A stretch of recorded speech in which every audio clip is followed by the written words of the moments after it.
mag-withdraw dito sa earnings kay Sumura, punta lang kayo sa profile nyo at pindutin ang wallet. Then pagkatapos pindutin nyo ang crystal balance. Then pagkatapos exchange cash. Then itatype nyo kung ilan ang crystal na i-withdraw nyo. Then pagkatapos coin seller exchange.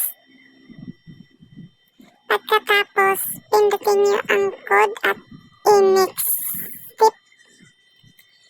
Then mag-fill up kayo kung saan nyo i-withdraw yung kita nyo. Sa akin ay GCash ang pinili ko. Pindutin ang GCash at i-confirm. Then itatype nyo ang pangalan nyo sa GCash.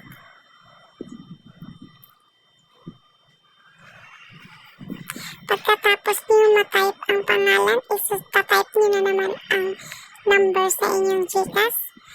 Pagkatapos nyo na-type, pindutin nyo lang yung confirm sa baba at nakalagay doon ang submission successful. Yun lang.